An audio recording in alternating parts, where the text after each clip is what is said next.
Now, last question 10.22. What happened when N-butyl bromide is treated with alcoholic KOH? And these are some questions. अगर N-butyl chloride का treatment alcoholic KOH से कर रहा है तो ये आपके पास N-butyl क्लोराइड है और इसका ट्रीटमेंट ये कह रहा है अल्कोहलिक KOH से कराना है। तो जैसा मैंने पहले बताया था कि अल्कोहलिक KOH मतलब एल्कोक्साइड है और एल्कोक्साइड एक अच्छा बेस है। तो रिएक्शन कराना है हमें E2 रिएक्शन, मतलब डिहाइड्रो हैलोजिनेशन की बात कर रहा है। तो यहाँ से H और यहाँ से X, ये HX anti periplanar transfer state anti elimination करते हुए निकल जाएगा और हमें मिल जाएगा ब्यूट1E।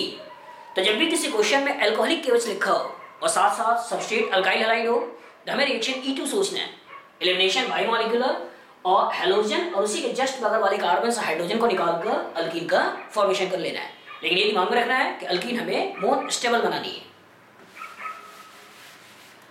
अगर आप सेकंड वाले क्वेश्चन का एनालाइज करो तो यहाँ पे आपसे कह रहा है क्लोरोबेंजी, तो आपके पास सिस्टम में है क्लोरोबेंजी और इसके ऊपर ये कह रहा है chlorobenzene is treated with magnesium in presence of dry ether, treated with magnesium in presence of dry ether. तो इसका मतलब ये ग्रिग्नार्ड रिएजेंट का प्रिपरेशन की बात कर रहा है कि जब भी कभी अल्काइल हैलाइड या एराइल हैलाइड का ट्रीटमेंट मैग्नीशियम के साथ कराते हैं इन प्रेजेंस ऑफ ड्राई ईथर तो उस केस में RMgX का फॉर्मेशन हो जाता है। मतलब ये पर्टिकुलर pH X और ट्रीटमेंट अगर मैग्नीशियम में करा दे तो इस पर्टिकुलर का लोन पेयर इसके ऊपर अटैक करता है और इसका इलेक्ट्रॉन इसके ऊपर अटैक करके इस बॉन्ड को तोड़ देता है और फाइनली हमें जो मिल जाता है वो मिल जाता है RMg और X। तो यहाँ पे Cl था, इसलिए हम जिसकी बात करेंगे वो होगा मैग्नीशियम, फिनाइल मैग्नीशियम क्लोराइड। तो यहाँ पे Cl था। पर्टिकुलर अगर इस रिएक्शन के बारे में सोचें तो क्लोरोबेंजीन का ट्रीटमेंट मैग्नीशियम के साथ करा दिया इन प्रेजेंस ऑफ ड्राई ईथर तो हमें मिल जाएगा PHMgCl।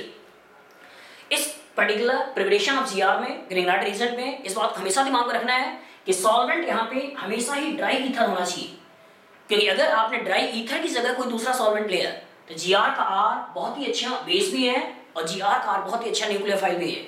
मतलब ये वेरी गुड बेस भी है और साथ साथ वेरी गुड न्यूक्लियोफाइल भी है। तो इसका मतलब अगर मैंने मीडियम में मान लो वाटर ले लिया, मतलब मैंने एक्वा सोच लिया, तो वाटर में इसके पास एसिडिक हाइड्रोजन है तो ये Gr का R इस एसिड बेस रिएक्शन से PH का फॉर्मेशन कर लेगा। अगर मैं सोचता हूँ कोई अल्कोहल ले लें तो अल्कोहल के पास भी एसिडिक हाइड्रोजन है तो Gr का R वहाँ भी एसिड बेस रिएक्शन करके PHH का फॉर्मेशन कर लेगा।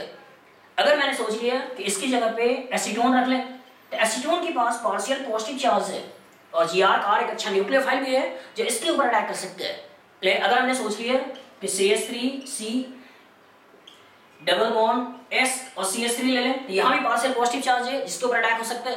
क्लियर? अगर हमने सोच लिया कि HCON CH3 ये ले लें मतलब डाइमिथाइल फॉर्मामाइड DMF, तो उस पर्टिकुलर केस में भी यहाँ पे पार्शियल पॉजिटिव चार्ज है और ये न्यूक्लियोफाइल की तरह इसके ऊपर अटैक कर सकते हैं। तो ये बात हमेशा दिमाग में रखनी है कि Gr के प्रिपरेशन में अल्काइल एराइल हैलाइड का ट्रीटमेंट मैग्नीशियम का साथ कराएं इन प्रेजेंस ऑफ ड्राई ईथर। तो ईथर का रोल ये भी है कि सॉल्वेंट प्रोवाइड करता है और दूसरा रोल ये भी है कि जो हम ईथर लेते हैं वो ईथर RMgX को इलेक्ट्रॉन प्रोवाइड करके इस पर्टिकुलर को स्टेबल भी करता है कि अगर मैं इसके ऑक्टेट इलेक्ट्रॉन्स पर काउंट करूं तो इलेक्ट्रॉन्स केवल 4 हैं। तो एक लोन पेयर इधर से डोनेशन होता है, एक लोन पेयर इधर से डोनेशन होता है और इसके बेसिस पे Gr ईथर मीडियम में स्टेबल होता है। तो अगर कभी भी अल्काइल हैलाइड या एराइल हैलाइड लिखा हो और ट्रीटमेंट मैग्नीशियम के साथ हो और ड्राई ईथर तो इसका तो आपसे पूछ रहा है ग्रिग्नार्ड रिएजेंट का प्रिपरेशन। तीसरा आपसे कह रहा है क्लोरोबेंजी, आपके पास सिस्टम में है chlorobenzene is subjected to hydrolysis. तो हाइड्रोलिसिस का सिंपल मतलब होता है वाटर का ट्रीटमेंट या वाटर के द्वारा लिसिस मतलब ब्रेकिंग, कि वाटर के द्वारा कार्बन हाइड्रोजन बॉन्ड की लिसिस करने के बारे में सोच रहा है। लेकिन इस पर्टिकुलर में A डबल बॉन्ड भी C के पास लोन पेयर है और लोन पेयर के कारण इस कार्बन क्लोरीन के बीच में पार्शियल डबल बॉन्ड कैरेक्टर है तो हम केवल वाटर से रूम टेम्परेचर में इस पर्टिकुलर बॉन्ड को तोड़ नहीं सकते हैं। तो इसीलिए इसके लिए हम यूज करते हैं वाटर विथ बेस और टेम्परेचर भी हाई होना चाहिए और प्रेशर भी हाई होना चाहिए। तो यहाँ पे देखा जाता है कि अगर हम 623 केल्विन टेम्परेचर ले लें और लगभग 300 एटमॉस्फेरिक प्रेशर ले लें तो उसी पर्टिकुलर केस में इस पर्टिकुलर बेस के द्वारा इसके ऊपर अटैक होगा, हेलोजन का निकलना होगा और फाइनली हमें जो कंपाउंड मिल जाएगा वो हो जाएगा फिनॉल। मतलब रूम टेम्परेचर में इस पर्टिकुलर रिएक्शन के बारे में हम नहीं सोचते हैं, हाई टेम्परेचर और प्रेशर में ये एक न्यूक्लियोफाइल की तरह इसके ऊपर अटैक करके हेलोजन को निकाल देता है और इस पर्टिकुलर के द्वारा फाइनली मिल जाता है हमें फिनॉल। लेकिन अगर कभी ऐसा हो जाए कि हेलोबेंजीन के ऑर्थो या पैरा पोजीशन पे, हेलोबेंजीन के ऑर्थो या पैरा पोजीशन पे strong electron withdrawing such as nitro group आपने लगा दिया, नाइट्रो ग्रुप आपने लगा दिया, तो यहाँ पे A double bond B C double bond D resonance के कारण यहाँ पार्शियल पॉजिटिव चार्ज क्रिएट हो जाएगा। यही केस अगर पैरा पे भी होगा तो भी A double bond B C double bond D positive charge यहाँ आ जाएगा, फिर A double bond B C के पास पॉजिटिव यहाँ आ जाएगा, तो कोई भी न्यूक्लियोफाइल आसानी से इसके ऊपर अटैक कर सकते हैं। तो इसका मतलब अगर मैंने क्लोरोबेंजीन के ऑर्थो पैरा पे जितना ज्यादा इलेक्ट्रॉन विड्रॉइंग को बढ़ाता चला जाऊंगा तो उस पर्टिकुलर केस में यहाँ पे पास पॉजिटिव चार्ज बढ़ता चला जाएगा। तो इसके ऊपर अगर हम हाइड्रोलिसिस करें तो उसके लिए टेम्परेचर धीरे धीरे कम होता चला जाएगा, प्रेशर भी कम होता चला जाएगा।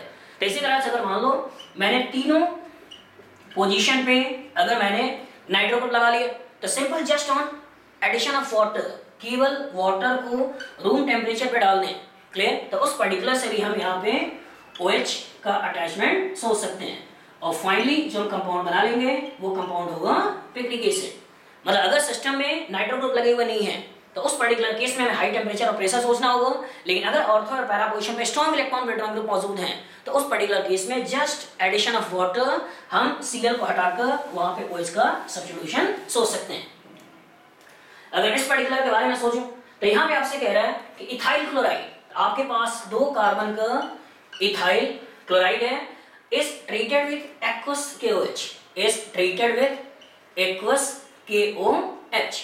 तो जैसे मैंने पहले भी बोला था कि एक्वस KOH का मतलब होता है water plus OH negative, base इस प्रोटॉन को खींच मिले तो यहाँ से भी हमें मिल जाता है वाटर और प्लस OH नेगेटिव, मतलब ये एक अच्छा न्यूक्लियोफाइल है।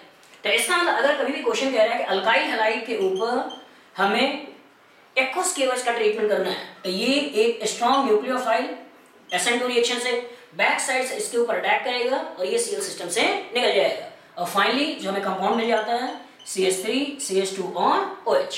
मतलब अगर इथाइल क्लोराइड के ऊपर KOH एक्वस KOH का ट्रीटमेंट करो तो यहाँ से जो कंपाउंड मिलता है वो कंपाउंड होता है इथेनॉल और रिएक्शन की जो मैकेनिज्म होगी वो रिएक्शन की मैकेनिज्म होगी SN2 रिएक्शन और SN2 रिएक्शन से अल्काइल क्लोराइड का कन्वर्जन कर देना हमें अल्कोहल्स में।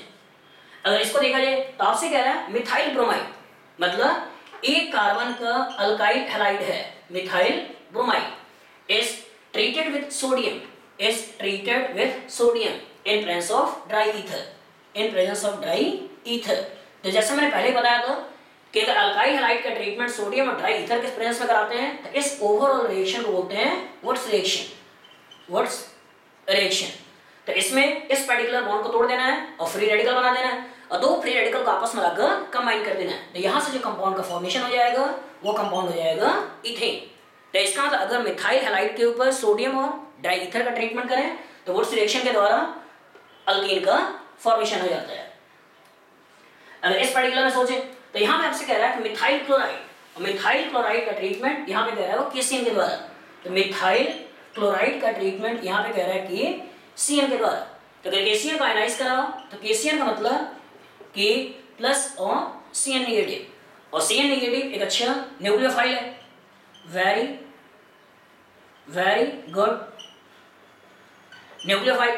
तो इसका मतलब ये इस पर्टिकुलर अल्काइल क्लोराइड के ऊपर बैक साइड से अटैक कर देगा और हेलोजन यहाँ से सिस्टम से बाहर निकल जाएगा और हमें फाइनली मिल जाएगा CH3Cl।